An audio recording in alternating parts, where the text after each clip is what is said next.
The sliding doors of Hallstrom and Company whispered open as a woman, in a faded gray uniform, stepped into the lobby. The marble beneath her feet was flawless.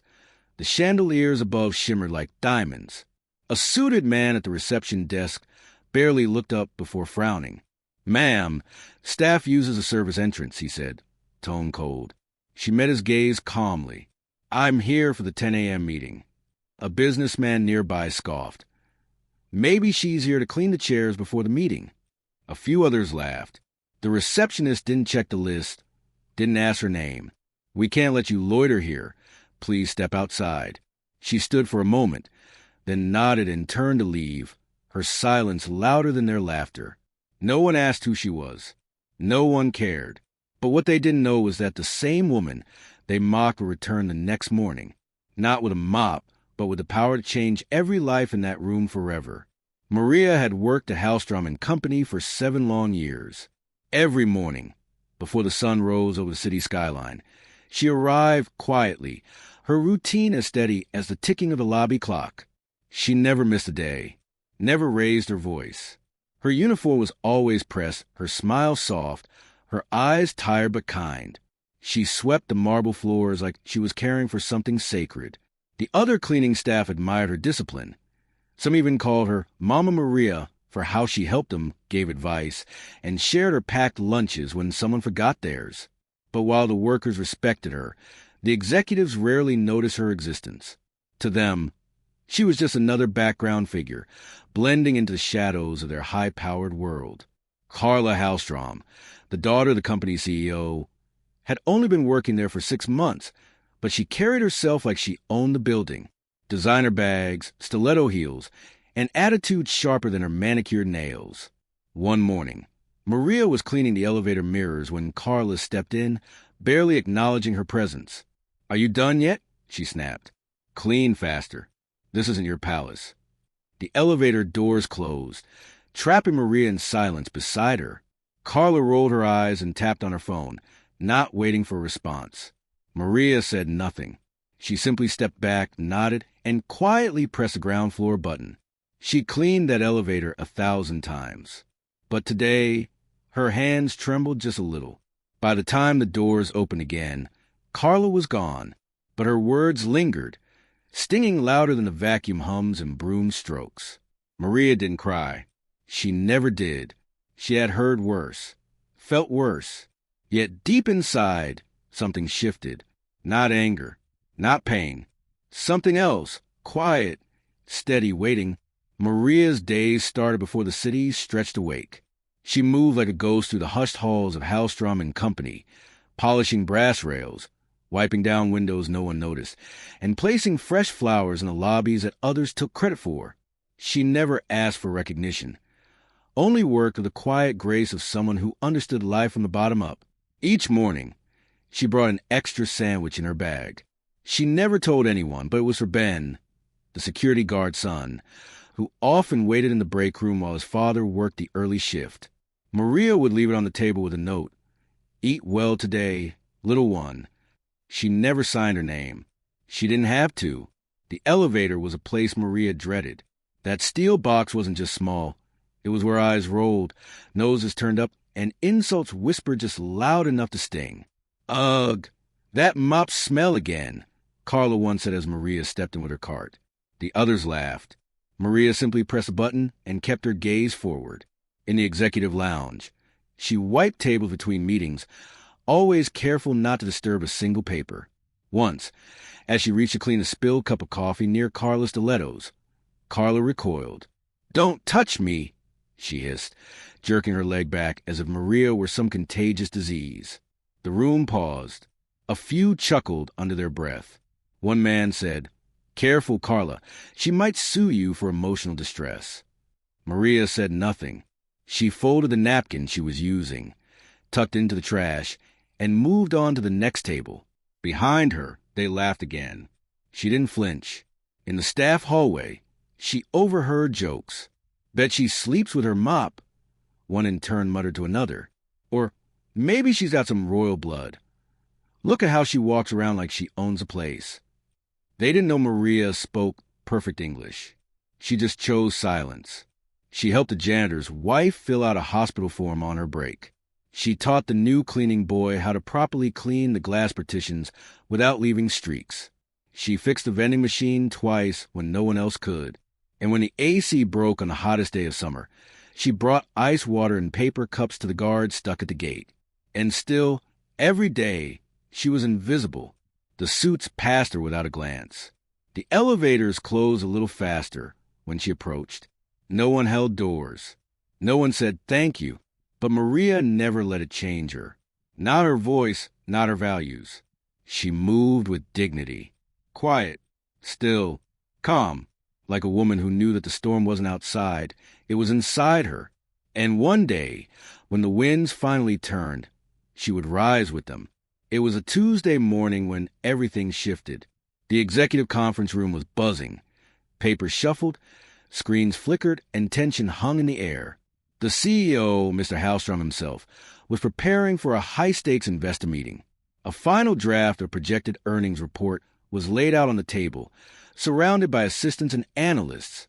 Maria had been assigned to clean that floor early, just before the boardroom filled. She moved quietly, sweeping around the conference table as the assistants discussed numbers too loudly, too carelessly. One chart caught her eye, column B on page 3. She stared at it for a second too long. She didn't say anything. She never did. But on her way out, she grabbed a sticky note from the receptionist's desk and scribbled something. Just one line. Revenue growth misaligned with regional trend. Check Q to Asia Pacific. She slid the note onto the edge of the report and walked away, unnoticed, her mop trailing behind. An hour later, during final prep, an intern named Jamie noticed a note. Confused, he checked the chart again.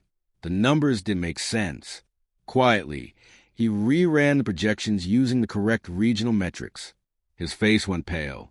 The totals were off by $3.2 million. A miscalculation this big could tank the meeting. Jamie ran to his manager, hands shaking. Sir, someone flagged a huge error in the Q2 section. The manager stared at the screen, confused. Who did? Jamie hesitated. The maid, I think. She left a note. The room went quiet. The manager stormed into the hallway and found Maria calmly wiping down the wall near the elevators. Did you write this? He asked, holding up the sticky note. Maria looked up, her eyes calm as ever. Yes, sir. His brow furrowed. How did you notice this? She smiled gently. I just clean the floors. Sometimes I notice what others step over. He stared at her, uncertain whether to be impressed or suspicious. Do you have a background in finance? Maria shook her head. I have a background in paying attention.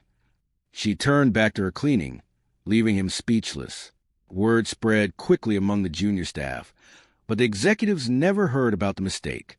The meeting went smoothly, thanks to a last-minute adjustment. Credit given to the analysts, of course. Maria didn't mind. She never needed the credit. But Jamie, the intern, started watching her differently. There was something about the way she moved, the way she listened. Who was this woman who caught $1 million mistake with just one glance, then returned to wiping handprints off glass doors like nothing happened? No one asked, but Jamie started wondering. And the question stuck with him for weeks. Who is Maria really? It was just after sunrise when Maria arrived at the building. As always, she greeted the guard with gentle nod, pressed the elevator button with her gloved hand, and rode silently to the 28th floor. Her cart was freshly stocked, her rhythm unbroken. But something felt strange.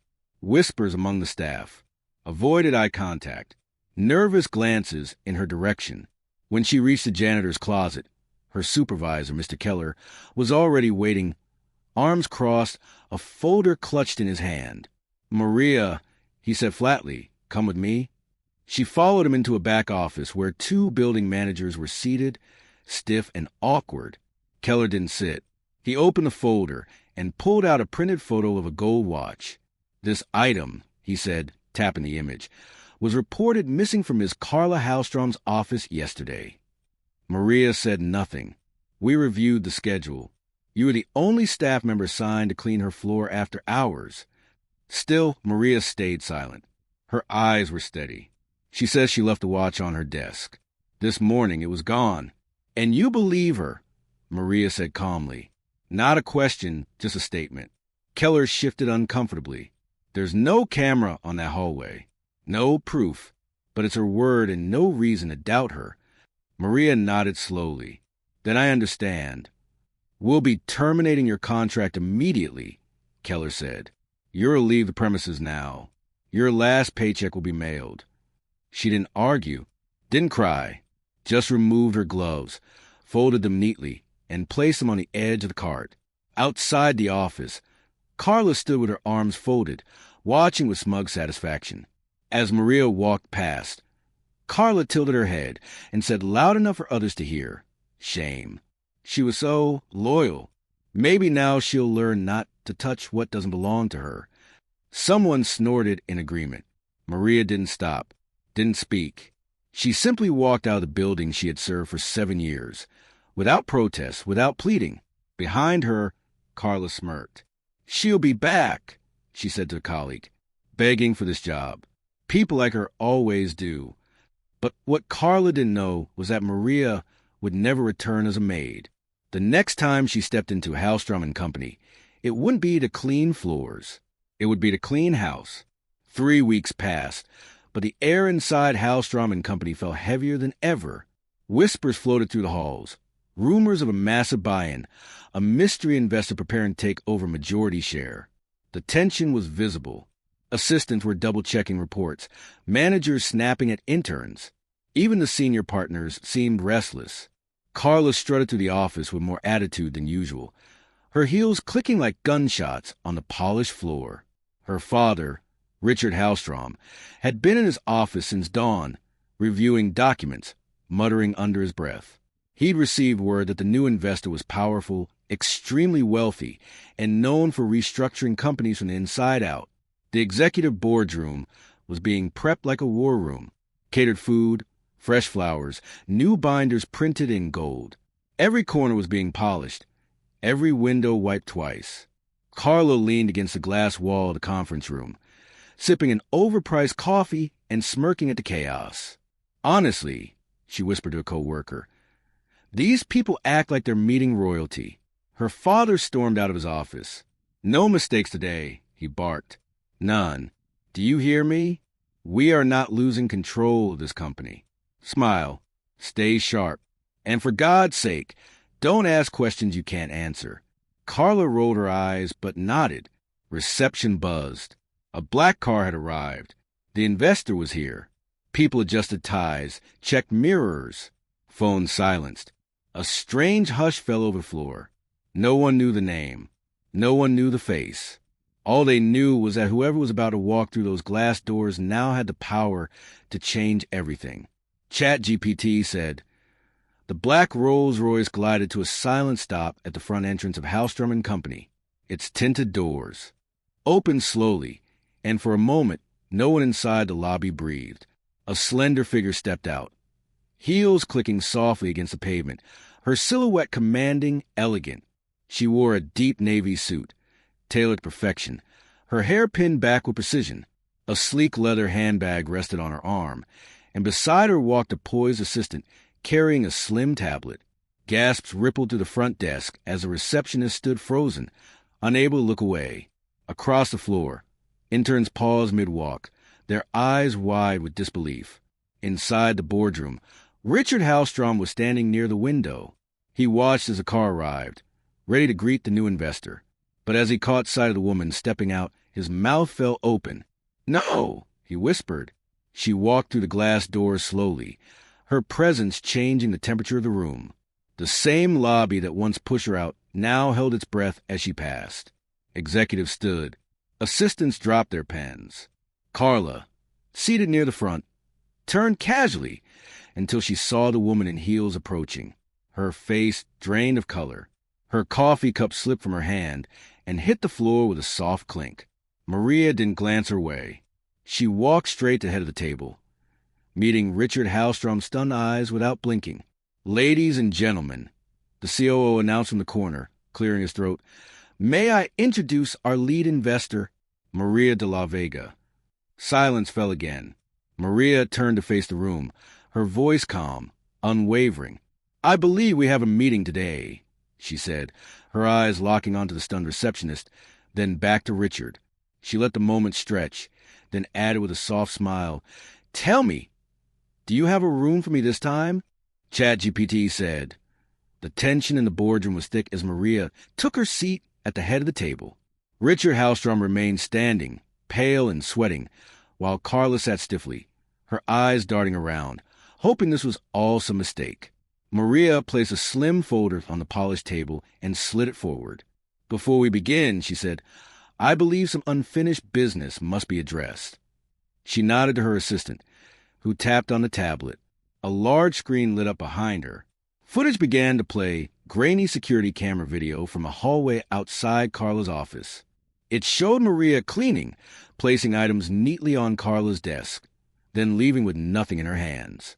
Moments later, another clip played, Carla entering, removing the gold watch, and slipping it into her purse before smirking at the camera. A collective gasp filled the room. Maria looked directly at Richard. "This is the woman who accused me of theft. And this," she opened the second folder, "is a full audit of your employee payroll. Over 40 underpaid workers, misreported hours, falsified benefits."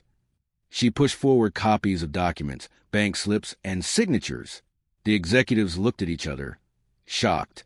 "This building," Maria continued, "was running on arrogance, fear, and silence. That ends today." Carla stood abruptly, her voice trembling. "You can't do this." "My father, you're fired," Richard muttered, cutting her off, unable to meet her eyes. She blinked. "What?" Richard turned to Maria. I didn't know about the video." Maria stood. "You didn't care to know. You signed every paycheck that shorted your staff. You protected your daughter's lives. You ignored every warning. And now you'll resign." Richard tried to speak, but the room was silent. "I won't be filing charges," Maria said. "I don't need revenge. I need this place to change." She looked around the table. "This company will now be built on respect, not arrogance. Dignity, not deception." And with that, the room understood Hallstrom and Company no longer belonged to those who had always held power. It now belonged to the one they thought had none. Within a week, changes swept through Hallstrom and Company like a fresh wind. Maria personally reviewed every department, every name, every forgotten face. The kind workers who had been silenced, overlooked, and underpaid were brought back, this time with full benefits, dignity, and proper titles. She rehired Ellen, the soft-spoken woman from HR who once brought food for struggling interns. She promoted Carlos, the quiet night janitor who never missed a shift in 10 years. And she called in Jordan, the single father who had been let go without notice, and gave him a permanent role in facilities, along with a raise. In a quiet moment, Maria found the janitor's daughter, Lily, sitting outside near the vending machines, studying under dim light. Maria handed her an envelope. "This is your scholarship letter. Full ride. Tuition, housing, books. You're going to university." The girl's eyes widened. Why me?" Maria smiled.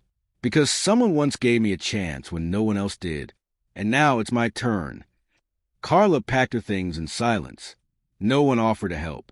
As she left the building, her heels echoing one last time in the lobby, no one looked up. Power, it seemed, was not in the clothes you wore or the name on your door. It was in the kindness you gave when no one was watching. In the top-floor office, the one that once belonged to Richard Hallstrom, Maria now sat comfortably.